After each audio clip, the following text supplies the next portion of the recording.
Halo guys, balik lagi dengan Efek Anime.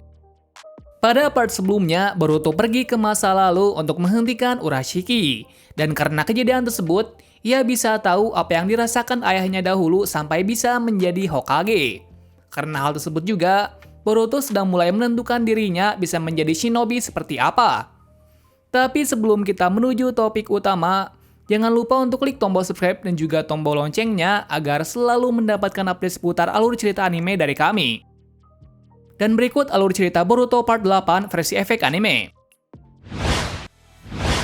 Cerita diawali dari hari ulang tahun dari kakek Boruto yaitu Hiashi. Nah, karena hal tersebut Hinata dan Naruto meminta Boruto untuk memberikan hadiah. Namun di sini Boruto tidak tahu apa kesukaan kakeknya itu. Kemudian Boruto menyelidiki hadiah apa yang diberikannya nanti. Di saat itu, ia menemukan informasi bahwa Hiashi hanya ingin meluangkan waktu dengan keluarganya. Karena pada masa lalunya, ia sangat keras dalam mendidik keluarga dan klannya. Oleh karenanya, Hiashi menjadi seperti ini. Mengetahui hal tersebut, Boruto memiliki hadiah yang spesial, yaitu foto keluarga. Hal itu membuat Hiashi senang dan menikmati hari ini bersama Boruto dan Himawari. Cerita beralih ke tim 10, tepatnya adalah Enko, Tsuru, dan Doshu, yang mana saat itu Enko kehilangan kendali atas jutsu turun-temurun. Jutsu itu merubahnya menjadi monster. Melihat hal itu, Tsuru dan Doshu sangat ketakutan, apalagi kekuatannya tak seimbang dengan Enko. Namun pada akhirnya, mereka berdua berhasil menenangkan Enko dengan obat penenang. Akibat kejadian kemarin, tim itu diawasi kembali. Tepatnya yang mengawasi adalah Ibiki Sensei, yang mana orang tersebut adalah orang paling menakutkan di desa. Selain itu, Ibiki juga membubarkan tim 10 lantaran Tsuru dan Doshu ketakutan dengan teman simnya sendiri. Hal itu membuat Enko merasa sedih dan kesepian. Jadi di sini Enko diawasi langsung oleh Ibiki. Di sisi lain, Tsuru dan Doshu mencoba untuk mengatasi rasa takutnya. Sampai akhirnya mereka mulai menyadari apa kesalahannya itu. Di sisi lain, Enko kehilangan kendali karena emosinya yang meluap. Saat itu, ia tidak ingin melukai orang, dan ia pun memutuskan untuk pergi dari desa. Sementara itu, Ibiki minta shinobi lainnya untuk menghentikan Enko sekalipun memotong tangannya. Mendengar hal tersebut, Tsuru dan Doshu pun mengikutinya. Sampai akhirnya mereka bertemu dengan Enko. Di sana Enko kehilangan kendali dan membuat Ibiki terluka. Kemudian Ibiki menjelaskan sesuatu yang mengejutkan kepada Tsuru dan Doshu, yang mana Enko seperti ini karena ulah dari mereka sendiri. Jadi karena itu Enko merasa kesepian. Di samping itu Enko kembali menyerang mereka. Namun di sini Enko berhasil mengendalikan jutsunya tersebut setelah mendengar perkataan dari temannya. Atas kejadian itu mereka semua mulai menyadari apa kesalahannya dan mulai kembali menjalankan misi bersamanya lagi. Selanjutnya cerita beralih ke tim 7. Pada waktu itu Boruto, Sarada, Mitsuki mendapatkan misi tingkat Chunin. Misi tersebut adalah membawa Kokuri dari penjara Hozuki, di mana sebelumnya Kokuri memberikan pesan kepada Hokage. Nah, penjara tersebut sangat ketat, karena di sana kepala penjara memberikan segel yang tidak bisa dipatahkan. Namun ada satu kelemahan dari jutsu tersebut yang mana jutsu akan hilang jika terkena air. Pada dasarnya jutsu api akan kalah dengan jutsu air. Kemudian misi pun dimulai, di mana Boruto dan Mitsuki menjadi tahanan agar bisa membawa Kokuri ke desa. Sementara Sarada menjadi jurnalis untuk mencari informasi terkait di penjara tersebut.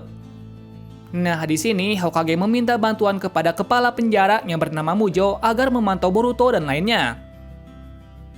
Kembali ke Boruto. Saat itu dirinya dan Mitsuki berada pada sel yang sama dengan 3 orang lainnya. Di antaranya Kamata, Kaede, dan Arai. Di sana Boruto sedikit demi sedikit mencari tahu informasi dari Kokuri. Sampai akhirnya mereka mendapatkannya, yang mana Kokuri berada di tempat medis. Mengetahui hal tersebut, ia pun memakan racun agar bisa ke tempat itu walaupun bisa saja dirinya terluka parah. Namun pada akhirnya ia berhasil ke sana. Berikutnya Boruto bertemu dengan Kokuri. Namun nampaknya Kokuri tidak memberikan kejelasan apapun. Akan tetapi Boruto tidak menyerah dan tetap akan melindunginya. Selain itu, Kokuri menjelaskan bahwa ia sedang diincar oleh bandit Mujina. Tepatnya itu adalah Sukio. Pembicaraan pun berakhir karena Boruto sudah sembuh. Namun tiba-tiba Kokuri diserang oleh seseorang berbaju tahanan. Namun entah siapa orang tersebut. Pastinya orang itu memiliki ID card yang sama seperti sipir penjara. Untungnya Kokuri tidak terluka parah. Setelah kejadian itu, Boruto menyelidiki hal tersebut. Sementara itu, Sarada meminta bantuan kepada ketua Mujo untuk memindahkan Kokuri ke sel Boruto. Tujuannya agar lebih mudah mengawasi Kokuri. Namun sayangnya, sipir operasional tahanan menolak hal tersebut. Ia bernama Benga. Selanjutnya Boruto meminta informasi kepada tahanan yang bernama Doragu. Di sini Doragu mempunyai informasi tentang Benga. Akan tetapi ia mempunyai syarat, yaitu untuk mengambil bola lampu di mercusuar, yang konon katanya tidak ada satupun orang yang berhasil mengambilnya. Singkat cerita, Boruto pun berhasil mengambilnya, namun tiba-tiba ia dikepung oleh sipir. Akan tetapi Boruto berhasil mengatasinya dengan mudah. Dan alhasil ia mendapatkan informasi tersebut, di mana kelemahan dari Benga adalah penerimaan suap dari para tahanan. Dengan informasi yang didapatkan Boruto, akhirnya Kokuri berhasil dipindahkan di sel Boruto berkat bantuan dari ketua Mujo. Kemudian terjadi kericuhan di penjara tersebut. Kerusuhan itu terjadi karena ada salah satu tahanan yang mencuri ID card. Jadi para tahanan di sini diperiksa satu persatu. Di sini Boruto menyadari hal tersebut dan menyimpulkan bahwa si pelaku ada di sel bersamanya. Kenapa demikian? Karena pada waktu itu hanya sel itulah yang terbuka. Singkat cerita, ternyata si pelaku tersebut adalah Arai, yang tak lain adalah salah satu kelompok bandit Mujina. Beberapa waktu kemudian, Boruto mencoba membuka rahasia dari Kokuri. Hingga pada akhirnya Kokuri pun menjelaskan detailnya, di mana ia sebelumnya adalah seorang akuntan. Namun karena suatu hal ia menjadi anggota dari kelompok bandit. Karena hal itu, ia mencuri harta kelompok Mujina untuk didonasikan kepada yayasan kesehatan.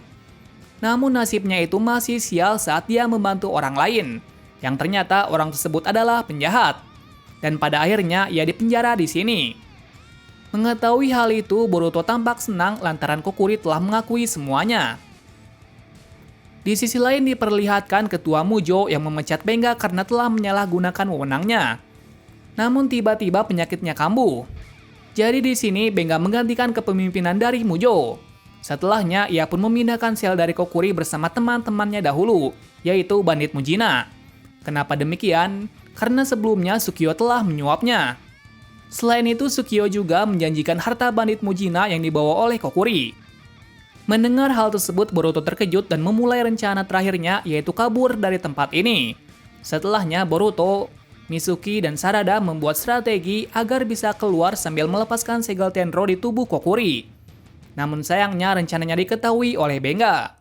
Di sini Sarada pingsan akibat serangan darinya. Sementara Boruto tetap melanjutkan rencananya walaupun Sarada tidak ada di sana. Singkat cerita, mereka pun bertemu kembali, di mana Sarada dibantu oleh Kaede. Sebelumnya Kaede tidak ingin ikut campur. Akan tetapi setelah mengingat masa lalunya itu, ia pun jadi membantunya. Di saat itu Benga juga ada di sana, namun Sarada berhasil mengatasinya dengan menghancurkan terowongan yang berisi air. Bersamaan itu pula segel dari Kokuri hilang. Dengan semua itu, akhirnya mereka berhasil keluar dari tempat tersebut. Di sisi lain, Benga bernegosiasi dengan Sukio untuk menghabisi ketiga anak tersebut. Namun nyatanya Sukio mengkhianatinya dan berniat mengambil semuanya. Sampai akhirnya ia bertemu dengan Boruto dan lainnya. Di sini diperlihatkan kekuatan dari Sukio, yang mana kekuatannya tersebut berbeda jauh dari Boruto, apalagi dengan jutsunya itu, di mana jutsunya tersebut bisa meniru cakra dari lawan lewat bayangan dari bulan. Karena jutsu tersebut, Boruto dan lainnya pun kewalahan, namun mereka tidak menyerah. Mereka menggunakan serangan gabungan sampai membuat Sukio terjatuh ke lembah. Akan tetapi, ia masih hidup dan menarik Kokuri sampai terjatuh ke air bersama dirinya. Untungnya Kokuri masih hidup berkat keahlian berenangnya. Bersamaan dengan itu, Sai menjemput mereka untuk memastikan tidak ada suatu kejadian yang tidak diinginkan. Atas kejadian itu, Kokuri dibawa ke Konoha untuk diinterogasi mengenai bandit Mujina. Sementara itu, Mujo kembali tersadar dan bekerja seperti biasanya. Cerita beralih saat Kokuri diinterogasi, di mana Sai mendapatkan informasi kekuatan dari bos bandit Mujina. Setelahnya, ia pun dibebaskan. Beberapa waktu berlalu diperlihatkan hal yang mengejutkan, di mana bos dari bandit Mujina menyamar sebagai Kokuri, yang sebelumnya juga ia adalah Sukyo. Jadi Kokuri di sini telah tenggelam dan digantikan olehnya. Namun di sini para orang-orang Konoha tidak mengetahuinya. Nah, mungkin hanya itu dulu untuk part 8 ini. Selanjutnya, Boruto akan mendapatkan masalah yang cukup serius, yaitu melawan kelompok bandit Mujina. Terima kasih sudah menonton video ini dan sampai jumpa di video selanjutnya.